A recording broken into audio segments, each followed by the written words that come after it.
உலகத் தமிழர்களுக்கு வணக்கம். நான் உங்கள் வெங்கிரத்னம். கைதாகிறாரா அருண் ஐபிஎஸ்?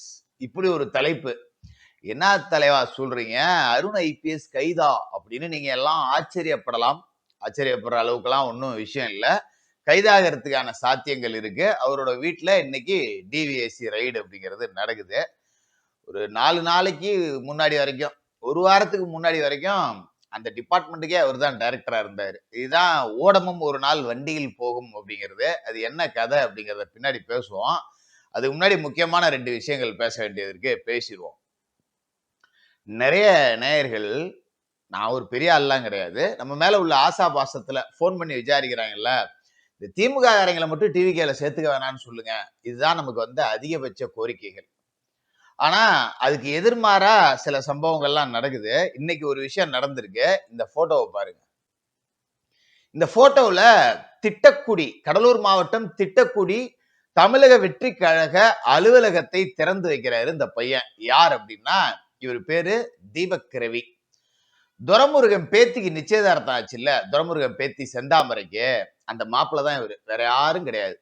துரைமுருகனோட பேத்தியை வந்து திட்டக்குடியை சேர்ந்த கண்ணன் ரவி அப்படிங்கிறவரோட மகனுக்கு தான் கொடுக்குறாங்க. அந்த கண்ணன் ரவியோட மகன் தான் இந்த தீபக் ரவி.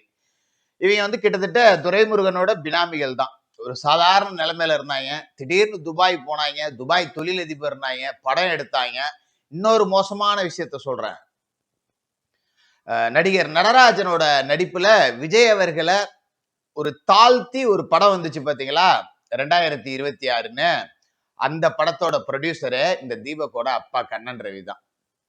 என்னங்க இது? இப்படிப்பட்ட ஆட்களை கொண்டு வந்து டிவிகேல அலுவலகத்தையே திறந்து வைக்கிறீங்கன்னா, தம்பிங்களா, நீங்கெல்லாம் கஷ்டப்படுறீங்கப்பா ரசிகர் மன்றத்துல. நீங்க முன்னாடி நில்லுங்க. நீங்க தலைவர் ஆகுங்க, நீங்க மெம்பர் ஆகுங்க, நீங்க கவுன்சிலர் ஆகுங்க, நீங்க எம்எல்ஏ ஆகுங்க, நீங்க மந்திரி ஆகுங்க. எதுக்குப்பா அந்த பினாமி எல்லாம் கொண்டாந்து உள்ள விடுறீங்க? 1967ல திமுக, அதாவது இப்ப இருக்கிற திமுக இல்ல, அண்ணாவோட திமுக. அது வந்து திராவிட முன்னேற்ற கழகம். இப்ப இருக்கிறது திருடர் முன்னேற்ற கழகம். ராமநாதபுரம் தொகுதி வேட்பாளர் திமுக சார்பா அறிவிக்கிறாங்க. வேட்பாளர் பேரு தங்கப்பன். அந்த தங்கப்பன், ஐயோ என்ன நிற்பாதீங்க அப்படின்னு போய் கெஞ்சிறாரு அண்ணா கிட்ட, எனக்கு சீட்டு வேணான்னு. ஏப்பா அப்படின்னா, இல்ல என்னை எதிர்த்து நிக்கிற ஒரு ராஜேஸ்வர சேதுபதி மன்னரு, நான் அவரோட குதிரை ஓட்டி, அவரை எதிர்த்து எப்படிங்க நான் நிக்கிறதுன்னு கேட்கிறாரு. உன்ன மாதிரி குப்பனும் சுப்பனும் சட்டசபைக்கு வரணும்னாடா நான் கட்சியை ஆரம்பிச்சேன். நீ எம்ஜிஆர் ரசிகன், நீ போய் எம்ஜிஆரை பாரு, என் தம்பியை பாரு, உன்னை ஜெயிக்க வைப்பான் அப்படின்னு சொல்லி அனுப்பிச்சாரு. அவர் ஜெயிச்சாரு. இந்த மாதிரி எளிய மனிதர்கள் 1967 அண்ணா காலகட்டத்துல சட்டசபைக்கு வந்தாங்க. அதன் பிறகு எம்ஜிஆர் காலகட்டத்துல வந்தாங்க. கருணாநிதி காலகட்டத்திலாம் வரல. காசு இருந்தா சீட்டு. அது மாதிரி அம்மா ஜெயலலிதா அவர்கள் யாருன்னே தெரியாது. கொடி பிடிச்சவன், போஸ்ட் ஓட்டினவன், கட்சிக்கு உழைச்சவன், அவ்வளவுதான். அவன் ஏழை பால எந்த கணக்கும் கிடையாது. அவனெல்லாம் கொண்டு வந்து நிறைய பேரை எம்எல்ஏக்கள் ஆக்கினாங்க, மந்திரிகள் ஆக்கினாங்க. இந்த வரலாறுலாம் இருந்தது. அதுக்கப்புறம் அது இல்லாமலே போயிடுச்சு. காசு இருந்தாதான் சீட்டு அப்படிங்கிற நிலைமை மாறினது இந்த தேர்தலில் தான்ப்பா. இந்த தேர்தலில் தான் டிவிக்கே தான் அதை செஞ்சிருக்காங்க. அதுக்கே நம்ம பாராட்டணும். நீ இந்த மாதிரி பினாமிலாம் காசு வச்சிருக்கான்னு கொண்டாந்து அவனை முன்னாடி நிக்க வச்சு கட்சி ஆரம்பிக்க வச்சு மறுபடியும் நீங்க பின்னாடி எங்களை கொண்டு போய் தள்ளிடாதீங்க. இந்த மாதிரி ஆட்கள் எல்லாம் உள்ள விடாதீங்க. ஏற்கனவே ஜெகத் ரட்சகனோட மகனை கொண்டு வந்து கட்சியில சேர்த்துறீங்க. காசு வச்சிருக்குன்னு சாராயம் வைக்கிறவன் எல்லாம் கொண்டாந்து சேர்த்துக்கிட்டு திமுகலாம் சேர்க்காதீங்க. எந்த காலகட்டத்திலையும் அவன் உங்களுக்கு விசுவாசமா இருக்க மாட்டான். அதை ஒரு கோரிக்கையாவே வச்சுக்கிறேன். ரெண்டாவது, இந்த தீபக் ரவியை யார் மூலமா உள்ள விட்டீங்க என்ன ஏதுன்னு தெரியல. தலைமை வரைக்கும் போகட்டும். இதெல்லாம் தப்பு, வேண்டாம், அதோட நிறுத்திக்கோ. Right, okay. திமுக எம்எல்ஏ மார்க்கெண்டையன் கைது செய்யப்பட்டிருக்கார். விளாத்திக்குளம் திமுக எம்எல்ஏ. என்ன பேச்சு தெரியுங்களா? இது கைது சரியா தப்பா ஒரு விவாதம்லாம் இன்னைக்கு நடக்கும். பூச்சி உள்ள போடுங்க, சரிதான் என்னோட பார்வையில. இதுல நிறைய பேர் பேசும்போது தலைப்பே வச்சிருக்காங்க, விஜயோட எலும்பெல்லாம் உடைச்சிருவேன் அப்படின்னு பேசினாரு அப்படின்னு. ஆமா, அப்படிதான் பேசினாரு. அது தப்பு தான், அரெஸ்ட் பண்ணுமா பண்ணும் தான். பட் இந்த விஜய் அவர்களோட எலும்பை உடைப்பேன் அப்படின்னா என்னங்கடா நீங்க நினைச்சிட்டு இருக்கீங்க? ஸ்டாலின் அங்கிள் அப்படின்னு பேசுனது ஒரு முதலமைச்சரை போய் எப்படி அங்கிள்னு கூப்பிடலாம்? வானத்துக்கும் பூமிக்கும் நீங்க தானடாப்பா கூச்சிங்க, இப்ப எலும்பை உடைச்சிருவேன்னு பேசுறீங்க. அதை கூட அப்படியே ஒரு வாரமா வச்சிருவோம். இந்த மானங்கெட்ட தமிழகத்தோட முதலமைச்சர், தமிழ்நாடு மானங்கெட்டு போச்சாடா உனக்கு? மார்க்கெண்டையா, உனக்கு மரியாதை கெட்டு போயிடும். அது என்ன மானங்கெட்ட தமிழ்நாடு? அப்படிப்பட்ட மானங்கெட்ட தமிழ்நாட்டுல மயிர் புடுங்கிறதுக்கா நீ எம்எல்ஏவா இருக்க? ராஜினாமா பண்ணிட்டு போ. அப்படிப்பட்ட மானங்கெட்ட தமிழ்நாட்டுல என்னத்துக்கு கட்சி வச்சு நடத்துறீங்க? கட்சியை கழிச்சிட்டு வீட்டுக்கு போங்க. அந்த மானங்கெட்ட தமிழ்நாட்டுல தானே பொறுக்கி தின்னு ஊழல் பண்ணி வாக்கரிசி போட்டு கொள்ளையடிச்சு வச்சிருக்கீங்க. ஏன்னா மானங்கெட்ட தமிழ்நாடு. தமிழ்நாட்டுல இருக்கிற ஒரு குடிமகனா மானங்கெட்ட தமிழ்நாடுன்னு பேசுறீன்னா உன்னை மானாவாரியா பேசுவோம், வீடியோன்னு கூட பார்க்காம. மானங்கெட்ட தமிழ்நாட்டு முதலமைச்சர். உனக்கு தமிழ்நாட்டு முதலமைச்சர் விஜய் அவர்கள் டிவிக்கேங்கிற கட்சியை பிடிக்கலன்னா அரசியல் ரீதியா நீ அவரை விமர்சி. எலும்பு உடைச்சிடுவோம்னா ரவுடி பேலாடாதீங்களா, கூலிப்படையாடாதீங்களா? அதேடா மானங்கெட்ட தமிழ்நாடு. எனக்கு சொல்லி சொல்லி சொல்லி கோவம் அப்படியே ஆத்திரமா வருது. தமிழ்நாடு மானம் கெட்டு போச்சுன்னா என்ன மயிர் புடுங்கிறது நீங்க இருக்கீங்க, ஓடுங்க ஆந்திராவுக்கு. மானங்கெட்ட தமிழ்நாடு. இவனுங்களுக்கு ஓட்டு போட்டு ஜெயிக்க வச்சிருந்தா அப்படியே ஸ்டாலின் 200 தொகுதி அறுத்து தள்ளி இருந்தாருன்னா, ஐயோ தமிழ்நாட்டு வாக்காளர்கள், மக்கள் தீர்ப்பே மகேசன் தீர்ப்பு, திராவிட மாடல் ஆட்சிக்கு கிடைத்த வெற்றி, தளபதியோட சாதனை, உருட்டுன்னு உருட்டி இருப்பீங்கல்ல. அப்ப உங்களுக்கு ஓட்டு போட்டா மானம் உள்ளவன், ஓட்டு போடலன்னா மானம் கெட்டவனா? தமிழ்நாடு மானம் கெட்டு போச்சுன்னா மானங்கெட்ட தமிழ்நாட்டுல எதுக்கடாப்பா நீங்க கட்சி நடத்துறீங்க? கட்சியை கலைச்சிட்டு போங்க. ஆந்திர முன்னேற்ற கழகம், தெலுங்கர் முன்னேற்ற கழகம் ஓடுங்க உங்களுக்கு.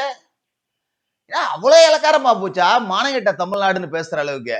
கொடுமையோட உச்சம் இந்த பீஸ் எல்லாம் விளாத்திக்குள மக்கள் ஜெயிக்க வச்சிருக்காங்க. உங்க இந்த விளாத்திக்குள மக்கள் இதுக்கு வெக்க போடணும். மானங்கெட்ட தமிழ்நாடுன்னு ஒருத்தன் பேசுறான்னா ஓட்டு போட்ட உங்களையும் சேர்த்தான் பேசுறான். அடுத்த வாட்டில ஓட்டு கேட்டு வந்து அடிச்சு விடுங்க. இதுல இப்படி உட்காந்துட்டு பையில புரட்டிக்கிட்டு இருக்காப்ல. நான் ஒரு எம்எல்ஏங்க, என்ன அரெஸ்ட் பண்ணணும்னா நீங்க ஸ்பீக்கர்கிட்ட பர்மிஷன் வாங்கணும். மானங்கெட்ட தமிழ்நாட்டோட ஸ்பீக்கர் கிட்ட என்ன கருணாநிதிக்கிடா உனக்கிட்ட பர்மிஷன் வாங்கணும்? தமிழ்நாடு தான் மானம் கெட்டு போச்சே, நீ வா உள்ள வந்து உட்காரு. அப்புறம் என்ன இப்ப மட்டும் ஸ்பீக்கர்கிட்ட போய் பர்மிஷன் கேட்க சொல்ற? இது சரியா தப்பாங்கிற விவாதத்துக்குள்ள எல்லாம் போக வேண்டியதே கிடையாது. இது தப்பு தான். அது என்ன நீங்க முதலமைச்சர் அப்படின்னா மட்டும் ஸ்டாலின் அங்கிள் அப்படின்னு கூப்பிட்டா உங்களுக்கு ரோசம் பொத்துக்கிட்டு வந்துடும். வானத்துல இருந்து குதிச்சு வந்தாரா ஸ்டாலின் அங்கிள்? அவரும் முதலமைச்சரா மக்கள் ஓட்டு போட்டு தானே தேர்ந்தெடுத்தாங்க. இப்ப இருக்கிற முதலமைச்சர் விஜய் அவர்களையும் மக்கள் தானே ஓட்டு போட்டு தேர்ந்தெடுத்தாங்க. அதனால எலும்ப உடப்பேன். எங்கேயோ கூலிப்படையா இருக்க வேண்டியதெல்லாம் கூட்டு வந்து எம்எல்ஏ ஆகி இருக்கிறவன் தாலியா இருக்க வேண்டியது. கருமம். இதெல்லாம் பெயிலே கிடைக்க கூடாது. இதெல்லாம் பிடிச்சி உள்ள போடணும். அப்பதான் இன்னும் சிவாஜி கிருஷ்ணமூர்த்தி ஈக்குவலான ஆளு எம்எல்ஏ ஆகி உட்கார வச்சிருக்காங்க. கருமம் கருமம். அதை சரி ரைட் விட்டுருக்க. இதுக்கு மேல பேசினா கொஞ்சம் ராங் ரூட் ஓவரா பேசிடுவேன் நான். மானம் கெட்ட தமிழ்நாடா. எனக்கு ஆத்திரம் அடங்கல. அப்படியே போ திமுக அப்படிதான் இருப்பான். திருமாவளவன் சொல்லுவார்ல, அது புத்தி அப்படின்னு. இது திமுக புத்தி அப்படிதான் இருக்கும். விட்டுருவோம். சரி, அருண் ஐபிஎஸ் வீட்டில் ரைடு. தமிழ்நாடு லஞ்ச ஒழிப்புத்துறை முன்னாள் இயக்குனர், இப்ப ஊனமாஞ்சேரி காவலர் பயிற்சி பள்ளியில பணியாற்றிட்டு இருக்கக்கூடிய அருண் ஐபிஎஸ் அவர்களோட வீட்டுல தான் லஞ்ச ஒழிப்புத்துறை ரைடு நடக்குது. ஓடமும் ஒரு நாள் வண்டியில் போகும், ஏற்கனவே நான் சொன்னதுதான். எதனால இந்த ரைடு அப்படின்னா, இப்ப அருண் ஐபிஎஸ் வீட்டுல போய் ரைடு நடத்தி எல்லாத்தையும் எடுத்துருவாங்களா அப்படின்னா ஒன்னும் இருக்காது. அப்புறம் எதுக்கு ரைடு போறாங்க அப்படின்னா, லஞ்ச ஒழிப்புத்துறை ரைடு போச்சுன்னா எங்கெங்கெல்லாம் தேடுவாங்க, எப்படிலாம் தேடுவாங்க, அதோட விசாரணை முறை எப்படி இருக்கும் அப்படின்னு லஞ்ச ஒழிப்புத்துறை இயக்குனரா இருந்த அருணுக்கு தெரியாதா? எல்லாமே தெரியும். பட் ஆனா ஏன் போறாங்க அப்படின்னா, ஏற்கனவே உளவுத்துறையின் மூலமா அருண் அவர்கள் சம்பந்தப்பட்ட பல ரகசியங்களை அரசாங்கம் இந்நேரம் எடுத்திருக்கும். அதாவது ஆதாரத்தை தேடி எல்லாம் போக மாட்டாங்க. முதல்ல ரைடுல அதை புரிஞ்சுங்க. ஆதாரம்லாம் இருக்கும், ஆல்ரெடி எடுத்து வச்சிருப்பாங்க. ஒரு ரைடு போயிட்டு அதற்கான முகாந்திரத்தை காட்டுறாங்க. இங்க பாரு இவ்வளவு விட்னஸ் மாட்டிருக்கு, அந்த ஆதாரங்கள் சார்ந்து வேற ஏதாவது கிடைக்குதான்னு தான் போவாங்க. ஆதாரமே அங்க இருக்குமான்னா இருக்காது. ஆனா எப்பேற்பட்ட திருடனும் ஒரு தடயத்தை விட்டு போயிடுவான் அப்படிங்கிறது தானே விதி. அந்த அடிப்படையில ஏதாவது கிடைக்குமா அப்படின்னு தேடிட்டு போயிருப்பாங்க. சரி, அருண் லஞ்சம் வாங்கினாரு, அருண் சொத்து சேர்த்தாரு, அருண் இந்த பார்கள் எல்லாம் லஞ்சம் மாமூல் வாங்குறாரு, பெரிய பெரிய தாதாக்கள்கிட்ட எல்லாம் மாமூல் வாங்கியிருக்காரு, பல இடங்கள்ல மாமூல் வாங்கி பல கோடிகளை குவிச்சிருக்காரு, கொரட்டூர் விநாயகம் மூலியமா பினாமிக் சொத்துக்கள் தனியா குவிச்சிருக்காரு, இப்படி ஏகப்பட்ட புகார்கள் அவர் மேல இருக்கு. பட் அதையெல்லாம் தாண்டி ஒரு பெரிய புகார் இந்த ரைடுக்கு காரணம், அரச ரகசியங்களை காட்டி கொடுத்தாரா அருண். இந்த ஒத்த வார்த்தை தான் அந்த ரைடு. இது ஒரு வாழ்க்கை ஒரு வட்டங்கிற மாதிரி ஒரு வித்தியாசமான முடிச்சு இது. இப்ப அருண் அவர்களுக்கு எதிராக அதிகமா பேசக்கூடிய நபர் யாருன்னு பாத்தீங்கன்னா சவுக்கு சங்கர். சவுக்கு சங்கர் முத கைது செய்யப்பட்டது எதுல? அரச ரகசியங்களை லீக் செய்தது. உங்களுக்கு எல்லாம் ஞாபகம் இருக்கும்னு நினைக்கிறேன். 2Gல ஒரு ஆடியோ வெளியே வந்து அந்த பென்ட்ரைவ் ஒண்ணுல காப்பி பண்ணி வெளியில வந்துச்சு. அவரோட சகோதரி பேர்லயே அந்த பென்ட்ரைவ் இருந்தது அப்படிங்கிறதால அதை வச்சு யாருக்கு இந்த சொந்தத்துல சுஜாதாங்கிற பேர்ல பெண்கள் இருக்காங்க உறவுக்காரர்கள் அப்படிங்கிறத வச்சுதான் சவுக்கு அவர்கள் கைது செய்யப்பட்டாரு, சஸ்பெண்ட் செய்யப்பட்டாரு, டிஸ்மிஸும் செய்யப்பட்டாரு. இதுவும் இந்த டிஸ்மிஸ் செய்யப்பட்டதும் அருண் அவர்கள் ஒரு முக்கிய பங்கு போன ஆட்சியில தான் நடந்துச்சு. இப்ப அதே அரச ரகசியங்களை லீக் செய்ததற்காக அருண் இப்போது கைது செய்யப்பட வாய்ப்புகள் கூடுதல் அப்படின்னு தகவல். என்னன்னா செந்தில் பாலாஜி, ஏவாவேலு இவர்களுக்கெல்லாம் இந்த அரசின் நடவடிக்கைகளை முன்கூட்டியே தகவல் தெரிவிச்சிருக்காரு. ஏவாவேலு வீட்டுல ரைடு போக போறாங்க, ஏவாவேலு வெளிநாடு தப்பி போறதுக்கு உண்டான முன் தகவலை இவர் தான் கொடுத்தாரு. செந்தில் பாலாஜியோட தம்பி அசோக்கும் செந்தில் பாலாஜியும் பெயில் கிடைக்கிற வரைக்கும் தலைமறைவாகிறதுக்கு காரணம் அருண் ஐபிஎஸ் அவர்கள் முன்கூட்டியே கொடுத்த தகவல். இது எல்லாமே உளவுத்துறை நோட் போட்டு அரசாங்கத்துக்கு கொடுத்திருக்கு. அப்ப இது எல்லாமே அரச ரகசியங்கள், அதாவது ராஜ ரகசியங்கள். ராணுவ ரகசியம், ராஜ ரகசியம் இது எல்லாமே பயங்கர சென்சிட்டிவானது. இதை வெளியில விட்டீங்க அப்படின்னா கண்டிப்பா வழக்கு பாயும். அந்த அடிப்படையில தான் இப்ப அருண் ஐபிஎஸ் அவர்களை கைது செய்வதற்கான சாத்தியங்கள் நிறைய இருக்கு. ஏன்னா அருண் அப்படிங்கிறவர் காவல்துறையில கடந்த 5 வருடமா கோலோச்சிய ஒரு ஆளுமை. திமுகவுக்கு ஒரு மாநில காவல் பிரிவுன்னு ஒண்ணு இருந்ததுன்னா அதுக்கு இவர் தான் செயலாளராக இருந்திருப்பாரு, இளைஞர் அணி செயலாளர் மாதிரி. அந்த அளவுக்கு கோலோச்சிக்கிட்டு இருந்தாரு. இந்த எதிர்கட்சிகள், எதிர்த்து பேசக்கூடியவர்கள், மீடியாவில் பேசக்கூடியவர்கள் எல்லாத்துக்குமே கிட்டத்தட்ட ஒரு திமுகவோட அடியாளா செயல்பட்ட ஒரு நபர். அட அவ்வளவு ஏன் இன்றைய முதலமைச்சரை பிரச்சாரத்துக்கே போக விடாம எல்லா இடத்துலையும் தடை போட்டவர். இவ்வளவும் தெரிஞ்சு அவரை கூப்பிட்டு நீ சரி அங்க காட்டின விசுவாசத்தை என்கிட்டையும் காட்டி அவங்கள புடி அப்படின்னு சொன்னா இதுக்கு திருமாவளவன் ஒரு சப்போர்ட், திருமாவளவன் ஒரு ரெக்கமெண்டேஷன். கேட்டா அவரும் நானும் ஒரே ஜாதி அதனால அப்படி சொல்லுவாங்க அப்படின்னு அவர் வேணா உருட்டுவாரு. அதெல்லாம் ஃபேக்ட் கிடையாது. உண்மையிலேயே திருமாவளவனோட ரெக்கமெண்டேஷன். இப்ப அருண் அவர்களை நெருக்க நெருக்க நெருக்க திருமாவளவனை வெளியில போ அப்படின்னு சொல்லாம சொல்றாங்க அப்படின்னு எடுத்துக்கலாம்.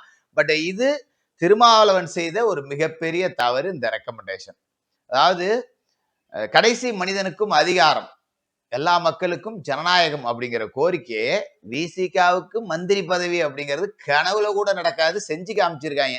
பட் அதுக்கு விசுவாசமா இல்லாம நான் இன்னும் திமுகவுக்கு தான் விசுவாசமா இருப்பேன், அருண் மாதிரி ஆளுங்களுக்கு பதவி கொடுத்தாதான் இருப்பேன் அப்படிங்கிற மாதிரியான கண்டிஷன் எல்லாம் போட்டு மறுபடியும் விடுதலை சிறுத்தைகளை ஒரு 20 வருஷம் பின்னோக்கி திருமாவளவன் இழுத்துட்டு போறார். அதுலயும் எந்த விதமான மாற்றமும் இல்ல. சவுக்கு சங்கர் அவர்கள் சொன்னது போல அருண் ஐபிஎஸ் அவர்கள் கைது செய்யப்படுவதற்கான சாத்தியங்கள் கிட்டத்தட்ட தொடங்கிருச்சு அப்படின்னு தான் நம்ம நினைக்கிறோம். நிச்சயமா அந்த நாளுக்காக காத்துக்கிட்டு இருப்போம். ஏன்னா நிறைய அரச ரகசியங்கள், ராஜ ரகசியங்கள் லீக் ஆயிருக்கு. அது அருண் மூலமா தான் லீக் ஆயிருக்கு அப்படிங்கிறது உளவுத்துறை நோட் போட்டு கொடுத்துருக்காங்க. கைது நடவடிக்கை நிச்சயமா இருக்கும் அப்படின்னு நம்புறேன். தொடர்ந்து பேசுவோம்.